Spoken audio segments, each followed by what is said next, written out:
कैसे आप सभी लोग, एक बार फिर से स्वागत है आपका हमारे YouTube channel study with Yogesh में। क्रैश कोर्स का डे नंबर 38 है, ठीक है, यानी 38वीं क्लास है। और जो डे 38 है इसके बाद आप लोग देखेंगे कि इसमें हम लोग यहाँ से हिंदी के क्वेश्चन, अब मैं हिंदी बीच बीच में हो सकता है कि आज, क्योंकि आज टाइम नहीं मिला उसको चेक करने का, हो सकता है कि आपको कुछ दिनों के बाद हिंदी की क्लास देखने को मिला, यानी हिंदी के जो इंपॉर्टेंट फैक्ट हैं हो सकता है 4-5 क्लास बाद दिखे या कल ही दिखे, जो इंपॉर्टेंट बचे होंगे। मुझे लगता नहीं कि बहुत ज़्यादा हिंदी में अब समय देने की ज़रूरत है, क्योंकि अब आपके पल्ले में जो है गेंद है और वो जो चीज़ें हैं आप लोग अपने स्तर से उसको क्या करेंगे, तैयार करेंगे। अब आप कहोगे सर कैसे तैयार करेंगे, वही विलोम पर्यायवाची ये सब चीज़ें मैंने बहुत बार बताया, ठीक है। आज से कुछ क्वेश्चन इसमें कंप्यूटर के इंक्लूड होंगे और वो एंड में होंगे, ठीक है।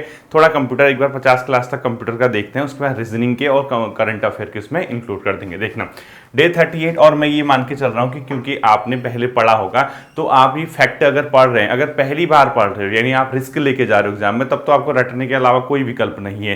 पहले अगर आपने पढ़ा है तो एक तो आपका रिवीजन होगा, एक आपको इंपोर्टेंट फैक्ट पता चल जाएंगे, ठीक है। तो देखिए डे 38 में पहला क्वेश्चन लिखिए, दिल्ली सल्तनत के अंतर्गत गैरीसन शहर का निर्माण क्यों किया जाता था।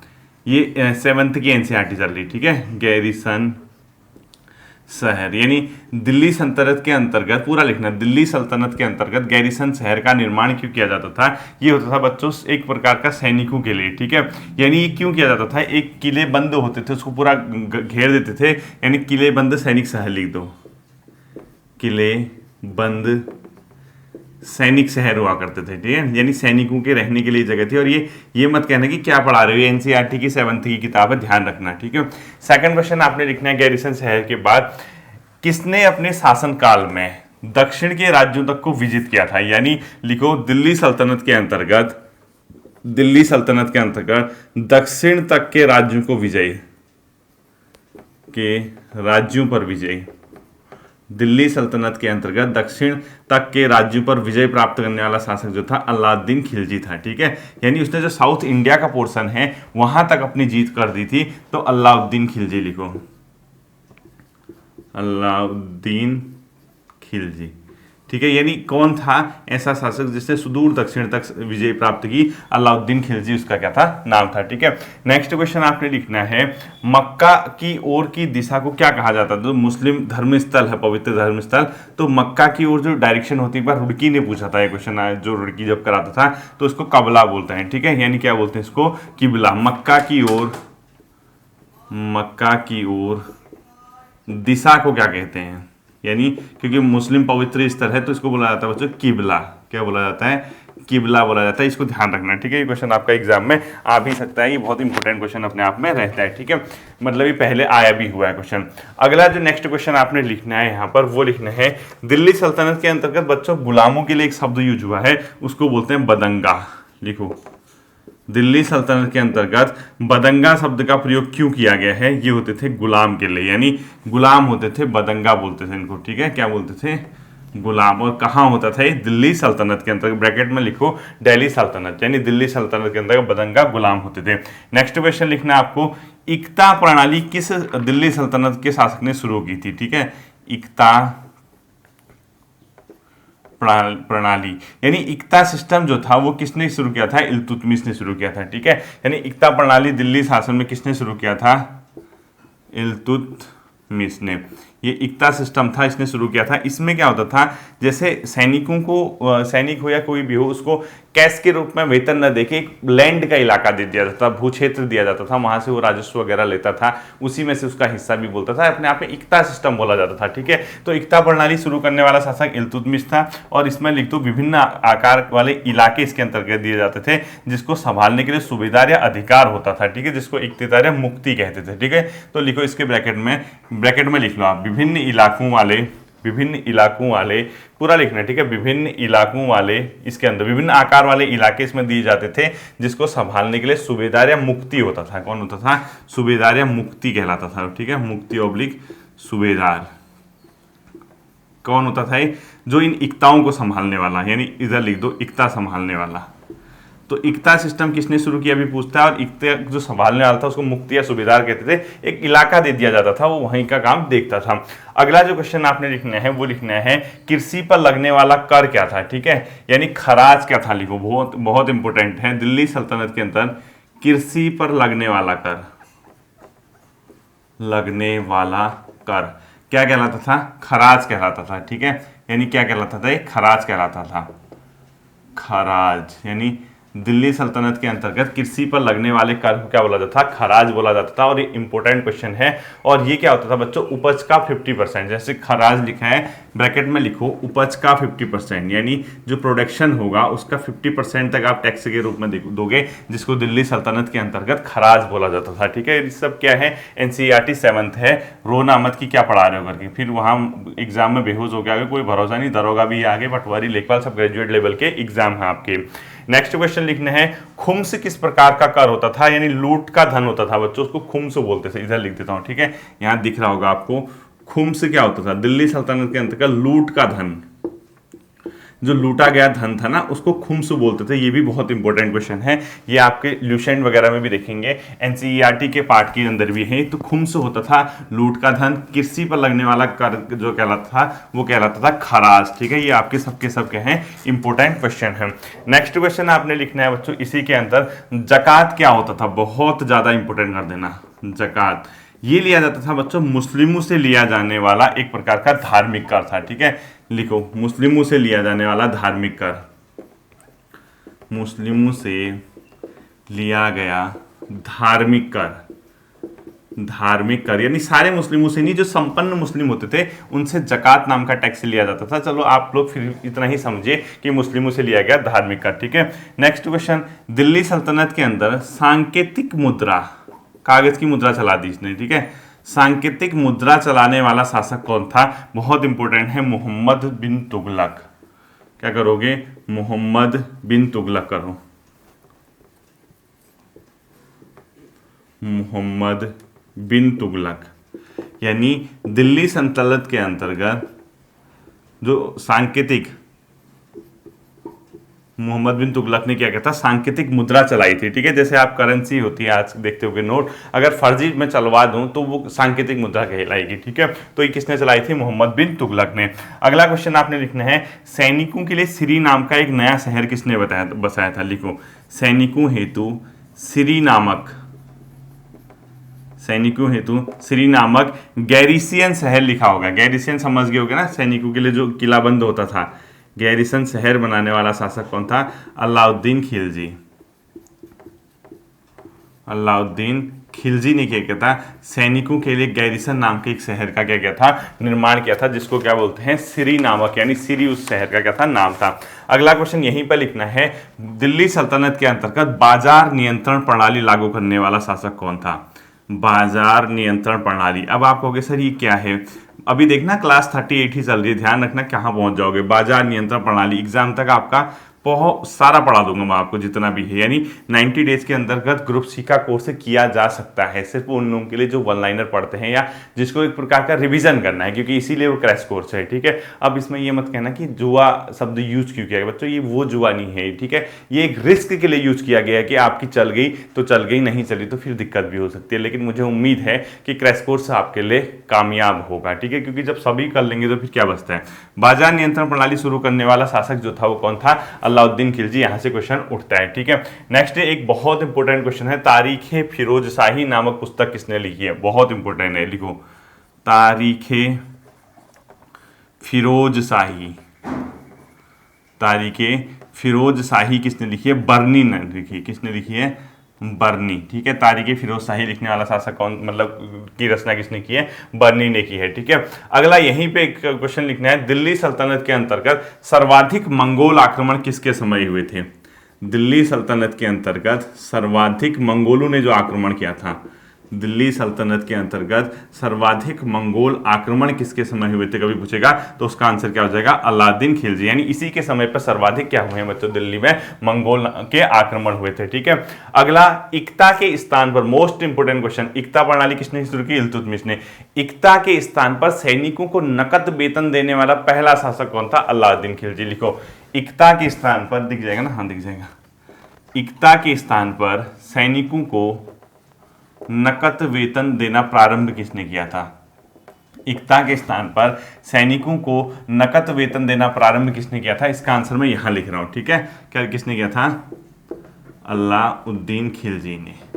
यानी सैनिकों को इसने कहा कि जो अब आपको इक्ता सिस्टम है उसको हटा के हम आपको डायरेक्ट यानी नकद वेतन क्या करेंगे, पे करेंगे, यानी कैश वगैरह जो भी होगा। अगला क्वेश्चन आपने लिखना है, रुद्रमा देवी किस वंश की शासिका थी। मोस्ट इंपोर्टेंट 7th की किताब से क्वेश्चन उठा रखा है और ये क्वेश्चन अभी अभी जो पीसीएस का प्रारंभिक परीक्षा हुई है उसमें क्वेश्चन आया था, चेक कर लेना एक बार, ठीक है। यानी आपसे कुछ अलग नहीं पूछा जाता है, आप पढ़ना ही नहीं चाहते हैं, आप क्या करना चाहते हैं, शॉर्टकट रूट अपना जाते हैं। अगला क्वेश्चन लिखो, रुद्रमा देवी किस वंश की शासिका थी। रुद्रमा देवी किस वंश की शासिका थी, इसका बोलते हैं मतलब काकतीय वंश। काकतीय वंश की क्या थी अपने आप में शासिका, साउथ इंडिया में, ठीक है। अगला क्वेश्चन, इसी ने क्या किया था बच्चों, अपने अभिलेखों में ना पुरुष नाम से इसने अभिलेख छपवाए थे। यानी ये एक ऐसी शासिका थी जिसने पुरुष जैसा लिखवाकर, यानी अभिलेखों में अपना नाम पुरुष जैसा लिखवाकर अपने पुरुष होने का भ्रम फैलाया था, ठीक है। ये कौन थी, रुद्रमा देवी। लिखो, किसने अपने अभिलेखों पर, किसने अपने अभिलेखों पर, किसने अपने अभिलेखों पर पुरुष नाम छपवाकर, किसने अपने अभिलेखों पर पुरुष नाम छपवाकर अपने पुरुष होने का भ्रम फैलाया था, अपने पुरुष होने का भ्रम फैलाया था, यही शासिका थी बच्चों, कौन, रुद्रमा देवी, ठीक है। ये क्वेश्चन आता है आपका, इंपोर्टेंट क्वेश्चन है। अगला लिखो आप लोग, मध्यकाल में रानी दिद्दा किस क्षेत्र की शासिका थी। मध्यकाल में रानी दिद्दा किस क्षेत्र की शासिका थी, कश्मीर की। रानी दिद्दा कहाँ की शासिका थी, कश्मीर की शासिका थी, ठीक है। अगला लिखो, पानीपत का प्रथम युद्ध कब हुआ था।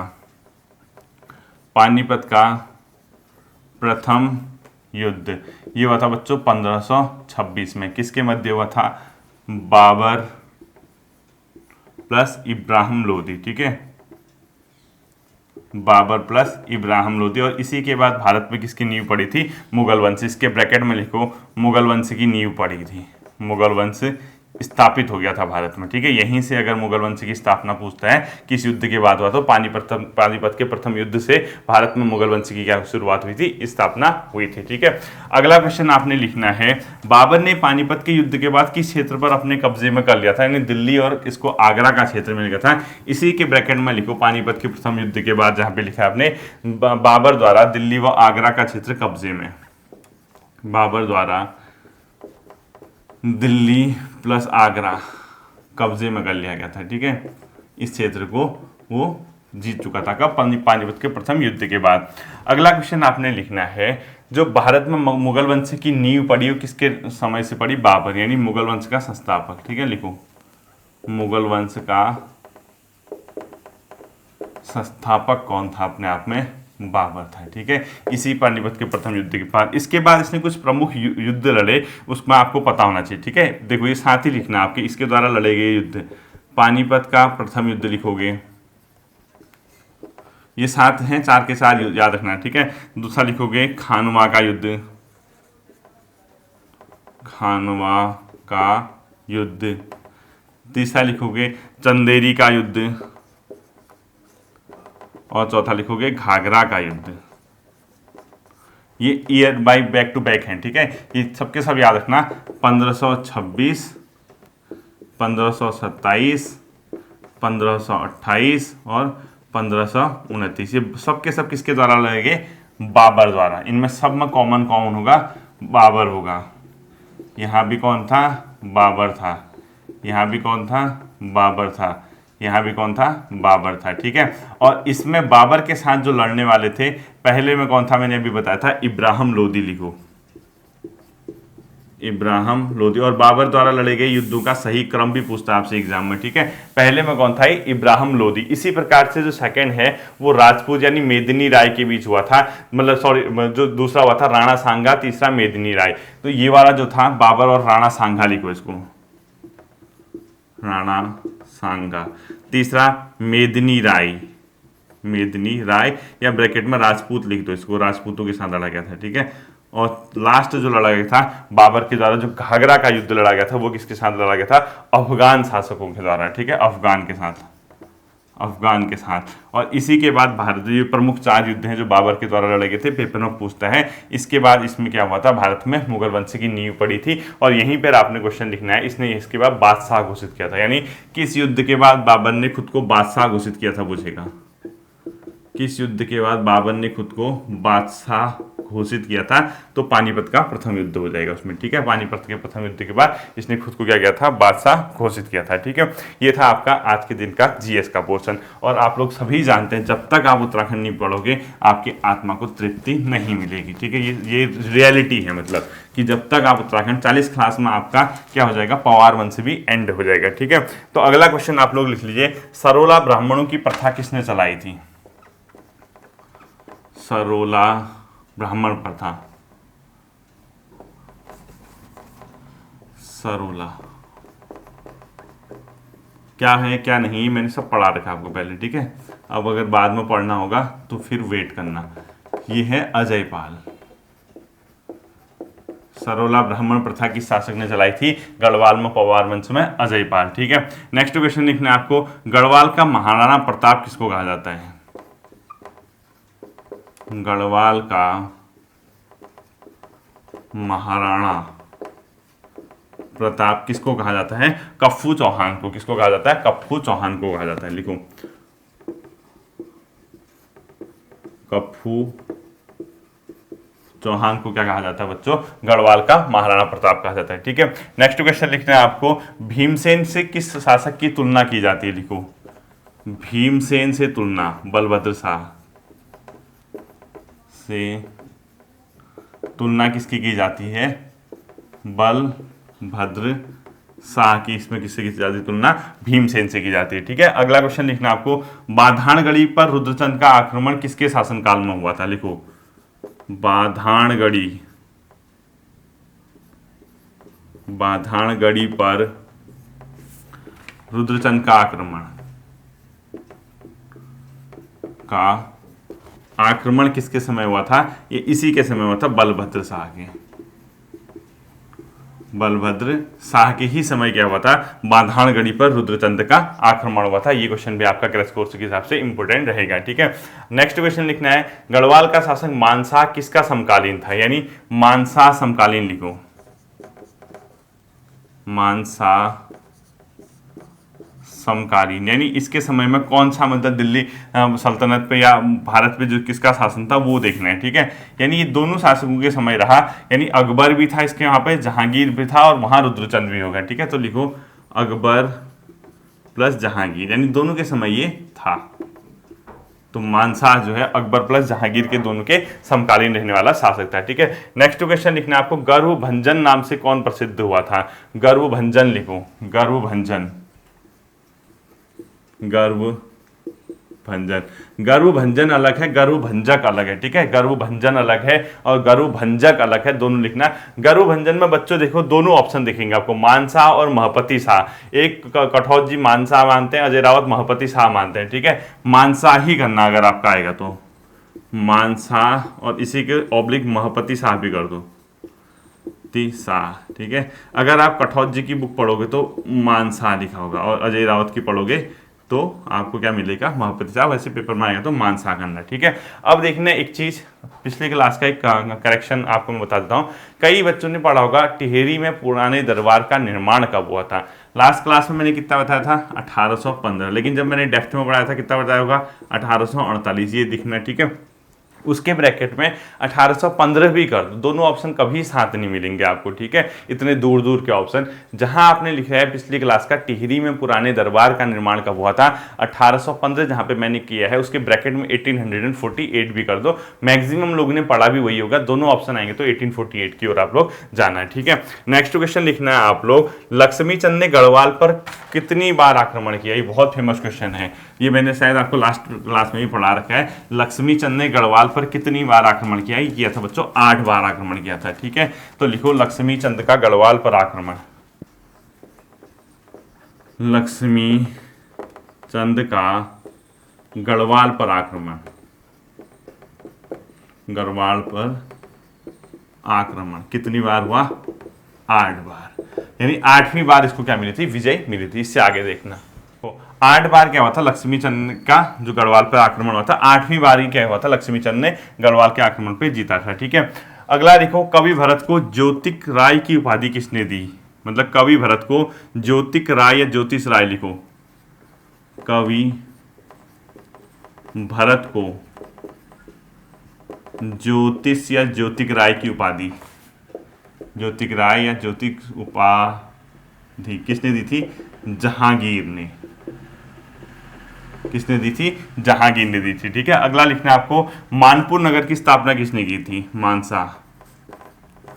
मानपुर नगर की स्थापना लिखो, मानसाह के द्वारा की गई थी। ठीक है, नेक्स्ट क्वेश्चन लिखना है आपको यूरोपीय यात्री विलियम फिंच का आगमन किसके समय हुआ था? मानसा। इसी के नीचे लिखो यूरोपीय यात्री, यूरोपीय यात्री विलियम फिंच का आगमन, ये मैंने पहले ही पढ़ा रखा है। ठीक है, का आगमन, यूरोपीय यात्री विलियम फिंच का आगमन किसके समय हुआ था? मानसा के समय हुआ था। ठीक है, नेक्स्ट क्वेश्चन आपने लिखना है जो नंदी किसका सेनापति था? मानसा का। लिखो यहाँ पे लिखो नंदी सेनापति किसका था? नंदी किसका सेनापति था? ये था मानसा का ही सेनापति था। ये क्वेश्चन भी ध्यान में रखना है। ठीक है, अगला मोस्ट इंपोर्टेंट लिखो वास्तु शिरोमणि ग्रंथ किसके द्वारा लिखा गया? मोस्ट इंपोर्टेंट कर देना, वास्तु शिरोमणि नामक ग्रंथ किसके द्वारा लिखा गया? कवि शंकर के द्वारा, कवि शंकर गुरु। ठीक है, कवि शंकर गुरु के द्वारा क्या लिखा गया है? अपने आप में वास्तु शिरोमणि नामक ग्रंथ लिखा गया। ये इंपोर्टेंट क्वेश्चन है। ठीक है, नेक्स्ट क्वेश्चन लिखना है त्रिमल चंद ने गढ़वाल में शरण किसके समय ली? मोस्ट इंपोर्टेंट क्वेश्चन है। लिखो त्रिमल चंद द्वारा गढ़वाल पर शरण किसके समय लिया गया था? ये लिया गया था श्याम शाह। श्याम शाह के समय इसने क्या ली थी? गढ़वाल में शरण ली थी। क्वेश्चन भी अपने आप पे क्या रहता है? इंपोर्टेंट रहता है। ठीक है, और इसी श्याम शाह ने सामाशाही बाग का निर्माण किया था। ठीक है, इसी श्याम शाह के ब्रैकेट में लिखो इसने सामाशाही बाग का निर्माण किया था। इसी के ब्रैकेट में लिखना है आपको इसने सामाशाही बाग का निर्माण किया था। किसने? श्याम शाह ने। ठीक है, पता लगा मानसा करके आ रहे हो। हाँ, सामाशाही बाग का निर्माण किस शासक ने किया था अगर पूछता है तो श्याम शाह ने किया था। ठीक है, नेक्स्ट क्वेश्चन आता है आपको श्रीनगर में केशवराय मठ की स्थापना यानी युग किसके समय में हुई थी? ये क्वेश्चन भी थोड़ा सा कंफ्यूज करता है। ठीक है, मैं आपको समझाता हूँ, रुको लिखना। नेक्स्ट क्वेश्चन लिखना है आपको श्रीनगर में ठीक है केशवराय मठ, श्रीनगर में केशवराय मठ, श्रीनगर में केशवराय मठ की स्थापना लिखो, की स्थापना। ये देखना इसमें ये श्याम शाह के समय में हुई थी। ठीक है, यानी श्याम शाह ने किया था, लेकिन ये महापति ने भी लिखा होगा कहीं आपको, महापति शाह श्याम शाह। तो बेसिकली ये जो है श्याम शाह के ही समय हुआ था और किया महापति शाह ने था। ठीक है, अब हो सकता है कि वो श्याम शाह राजा हो, श्याम शाह और उसके जो वंशज था महापति शाह, इनमें से एक ही दिखेगा, महापति शाह द्वारा।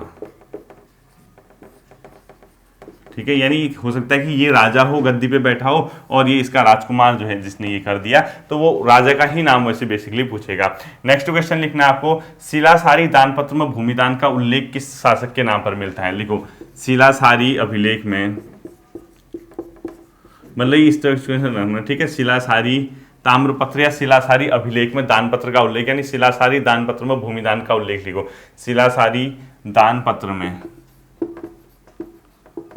भूमिदान का उल्लेख, यानी किसने भूमि दान किया था, किसने किया था मिलता है तो श्याम शाह का। ठीक है, इसका आंसर क्या हो जाएगा? श्याम शाह के द्वारा भूमिदान का उसमें उल्लेख मिलता है। ठीक है, इसके बाद आता है आपको श्याम शाह के जहांगीर के साथ मधुर संबंध में इसका पता चलता है तुजुक ए जहांगीरी, यानी लिखो जहांगीर के साथ, ये इंपॉर्टेंट हो जाएगा। ठीक है, जहांगीर के साथ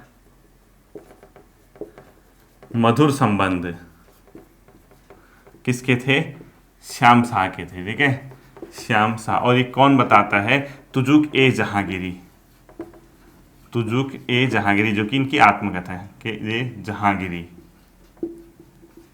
इसमें क्या मिलता है बच्चों, श्याम शाह और जहांगीर के बीच अच्छे संबंध थे, इसकी हमें जानकारी मिलती है। ठीक है, अगला क्वेश्चन लिखना है, प्रथम पंवार शासक जिसने जहांगीर से आगरा में भेंट की थी वो श्याम शाह ही था। देखो, प्रथम पंवार शासक जिसने जहांगीर से आगरा में भेंट की, प्रथम पंवार शासक जिसने जहांगीर से क्या की थी, आगरा में भेंट की थी, वो उसका आंसर क्या होगा, श्याम शाह ही होगा। ठीक है, नेक्स्ट क्वेश्चन लिखना है आपको, एंटोनियो दी आंद्रोथ श्रीनगर किसके समय आया था, श्याम शाह के समय, जो कि एक आपका पुर्तगाली पादरी था। मैंने शायद आपको पिछले क्लास में भी बता रखा है, यानी कहीं ना कहीं आपको बता रखा होगा ये क्वेश्चन पहले भी। लिखो, किसके समय में किसके समय में एंटोनिया दे आंद्रोथ श्रीनगर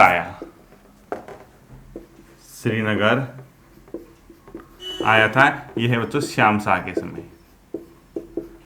श्याम शाह के ही समय में कौन आया था, एंटोनियो दे आंद्रोथ श्रीनगर आया था। ठीक है, इसके बाद अगला क्वेश्चन लिखना है, माधो सिंह भंडारी किसका सेनापति था, मोस्ट इंपोर्टेंट, माधो सिंह, बहुत इंपोर्टेंट क्वेश्चन है। ठीक है, भंडारी किसका सेनापति था, ये बहुत क्वेश्चन आता है, ये है महीपति शाह। ठीक है, महीपति शाह का सेनापति था। लिखो, महीपति शाह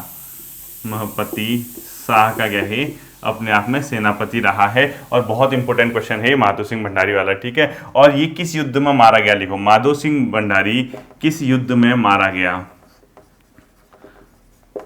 माधो सिंह भंडारी किस युद्ध में मारा गया, किस अभियान के द्वारा, उसको बोलते हैं बच्चों तुमुल युद्ध, और यानी तिब्बत के अभियान पे गया था। ब्रैकेट में लिखो, छोटा चीन युद्ध भी बोलते हैं इसको, तिब्बत अभियान, छोटा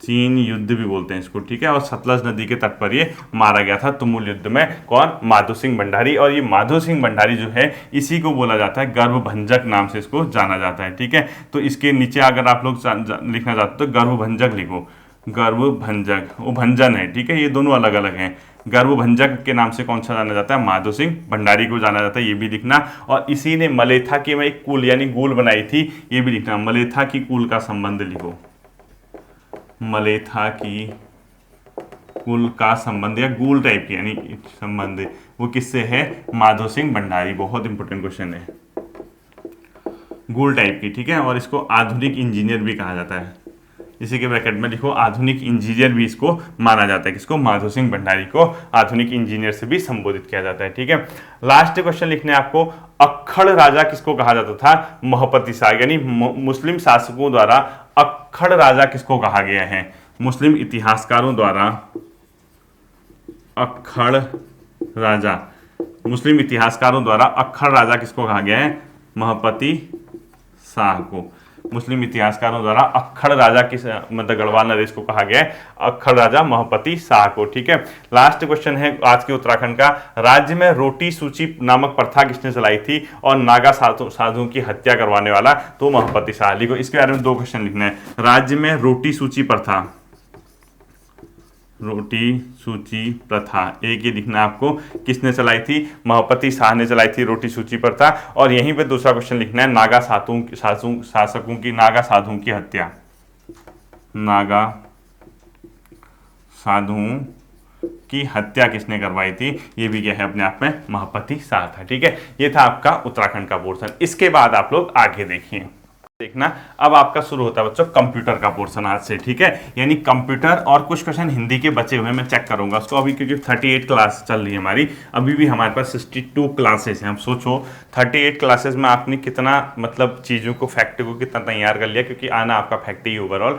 डीप वाला हमने पढ़ा हुआ है पहले। ठीक है, देखो हेडिंग लिखना, इनपुट एंड आउटपुट डिवाइसेस, यानी आपकी कंप्यूटर में इनपुट एंड आउटपुट डिवाइस होती हैं, आउटपुट डिवाइस लिखनी है, यानी कौन सा आपका इनपुट है कौन सा आपका आउट है। तो इस क्रम में पहले हम इनपुट डिवाइस लिखेंगे, सीधे सीधे क्वेश्चन आता है, इनमें से कौन सी एक इनपुट डिवाइस है और इनमें से कौन सी एक आउटपुट डिवाइस है। क्वेश्चन पहले ही बता दे रहा हूं कि किस तरीके से पूछता है। ठीक है, तो इनपुट डिवाइस के अंदर सबसे पहले आप लोग लिखो कीबोर्ड, कीबोर्ड कीबोर्ड देखो, इनपुट मतलब आपका सीधी सीधी बात है, जब हम कंप्यूटर में कोई एक्टिविटीज़ करते हैं हम कुछ ना कुछ उसमें निवेश करते हैं, इनपुट करते हैं। यानी जब हम एक्टिविटी करेंगे, यानी जो भी हम उसमें चीज़ मतलब संक्रियाएँ करेंगे या जो भी एक्टिविटी करेंगे वो इनपुट से संबंधित होंगी। उसके बाद कंप्यूटर उस पर वर्क करके जो हमें रिजल्ट देता है वो आउटपुट से संबंधित डिवाइस होती है, ठीक है। कीबोर्ड यानी आप कुछ दबा रहे हैं, यानी आप कंप्यूटर को कुछ दे रहे हैं, ठीक है। कीबोर्ड यानी input device. Second mouse, mouse से आप कुछ ना कुछ संक्रियाएं करते हैं। तीसरा होता है ट्रैक बॉल, ये अभी उतना नहीं चलता लेकिन पहले एक माउस टाइप का ही होता था, ठीक है। ट्रैक बॉल ये भी क्या है अपने आप में मतलब इनपुट डिवाइस। इसके बाद आता है जॉयस्टिक, ये भी अपने आप में क्या है इनपुट डिवाइस है, ठीक है। जॉयस्टिक लिखो, ये भी माउस टाइप की एक्टिविटी करता था। इसके अलावा स्कैनर होता है बच्चों, स्कैन करता है ना, जो इनपुट हो रहा है आपका कोई ना कोई चीज़, स्कैनर। ये भी बहुत ज़्यादा अपने आप में क्या है इंपॉर्टेंट क्वेश्चन है कि स्कैनर अपने आप में क्या होता है इनपुट डिवाइस होती है, ठीक है। इसके अलावा जो आता है आपको माइक्रोफोन और वेब कैम होता है। एक लिखो माइक्रोफोन, माइक्रोफोन ऐसे ही रट जाना, ठीक है। इसके बाद एक होता है वेब कैम, क्या लिखोगे वेब कैम। ये सब जो ढूंढना है, ये नाम अगर समझ नहीं आ रहा तो गूगल सर्च करना, ही दिख जाएंगे, याद आ जाएगा। इसके अलावा bar code reader, BCR, bar code reader देखा होगा ना, शॉपिंग वॉपिंग करते होगे, स्कैन करता होगा वो रीडर, यानी इसको बोलते हैं BCR, बार कोड रीडर हो गया, ठीक है। अगला जो आपका इनपुट डिवाइस होगी। इसके बाद जो अगली इनपुट डिवाइस आती है आपकी, वो क्या आती है OM, मतलब वेब कैम के बाद OCR और OMR। OCR लिखो, एक OCR optical character reader, optical character reader, ठीक है। OMR सीट होती है ना जो आपकी, वो भी इनपुट डिवाइस होगी। तो OCR के नीचे लिखो ऑप्टिकल कैरेक्टर रीडर और उसके आगे लिखो OMR के ऑप्टिकल मार्क रीडर, ठीक है। ये हो गया ऑप्टिकल मार्क रीडर लिखना है, इसके फुल फॉर्म। इसका ऑप्टिकल कैरेक्टर लिखना है, यानी पूरा फुल फॉर्म भी लिखना है। इसको लिखो optical mark reader, optical character reader, ठीक है। लिख लिया होगा optical character reader, optical mark reader, दोनों के फुल फॉर्म भी आपको क्या होने चाहिए, पता होने चाहिए। इसके बाद आता है बच्चों आपका टच स्क्रीन और लाइट पेन, ठीक है। टच स्क्रीन भी अपने आप में क्या है इनपुट डिवाइस है, टच स्क्रीन। इसके बाद आता है आपका लाइट पेन, लाइट पेन, ये भी अपने आप में क्या है इनपुट डिवाइस है, ठीक है। इसके बाद जो अगले दो आते हैं, एक आता है आपका इस मतलब जो इसी के अंदर आता है MICR, magnetic ink character reader, बहुत इंपॉर्टेंट है, इसका फुल फॉर्म भी आता है मैग्नेटिक इंक कैरेक्टर रीडर, ये ध्यान रखना, ठीक है। इसका फुल फॉर्म लिख लेना। अगर ऐसा है ना स्पेलिंग नहीं आ रही तो गूगल कर लेना, क्योंकि मैं पूरा लिखूंगा उसको, वो टाइम बर्बाद कर देगा, ठीक है, क्योंकि लेट भी हो जाता है फिर। मैग्नेटिक इंक कैरेक्टर रीडर लिखो MICR, ठीक है। OMR optical mark reader, OCR optical character reader. तो ये सब के सब क्या है अपने आप में इनपुट डिवाइसेस हैं। इसी तरह एक speech system, speech regulation system भी आता है। एक लास्ट क्या लिखोगे speech regulation system, SRS, speech regulation system, speech regulation system, ये सब के सब क्या हो गए बच्चों इनपुट डिवाइसेस होगी, ठीक है। यानी ये हम जब भी कंप्यूटर में कोई काम करते हैं, इससे हम कोई ना कोई कंप्यूटर में एक्टिविटीज करते हैं बाहर से, और इसके बाद जो हमको रिजल्ट देगा, जहां उसका परिणाम दिखेगा, वो हमारे आउटपुट क्या हो जाएंगे डिवाइसेस हो जाएंगे। जैसे ही आपने ऊपर इनपुट लिखा, अब आप क्या करोगे सेकंड आउटपुट। सीधे सीधे क्वेश्चन यहाँ पे क्या पूछता है, इनमें से कौन से अपने आप में इनपुट डिवाइस है या कौन सी नहीं है, कौन से अपने आप में आउटपुट डिवाइसेस है। अब हम लिखेंगे आउटपुट डिवाइसेस के नाम, ठीक है। इनपुट आपने देख दिया, अब कंप्यूटर पे आपने संक्रियाएं कर ली, जो भी एक्टिविटीज की, अब आपके आउटपुट उसका रिजल्ट मिलता है। सबसे इंपॉर्टेंट है मॉनिटर। मॉनिटर क्या है आपकी आउटपुट डिवाइस है। इसके अलावा प्रिंटर, आपने प्रिंट दिया कीबोर्ड माउस से या कीबोर्ड से उसको सेलेक्ट किया तो इनपुट किया, उसका रिजल्ट प्रिंटर में ही दिखेगा, ठीक है। स्पीकर, आपने गाने चलाए, ओके किया, आवाज़ कहाँ आएगी स्पीकर में ही आएगी, ठीक है। इसके साथ ही एक प्लॉटर और स्क्रीन इमेज प्रोजेक्टर होता है। एक हो गया प्लॉटर, एक हो गया screen image projector, screen image projector, screen image क्या हो गया अपने आप में प्रोजेक्टर हो गया। तो ये भी अपने आप में जैसे प्लॉटर है, स्पीकर है, प्रिंटर है, मॉनिटर है, स्क्रीन इमेज प्लॉटर है, सब के सब क्या होगी अपने आप में आउटपुट डिवाइसेस होगी।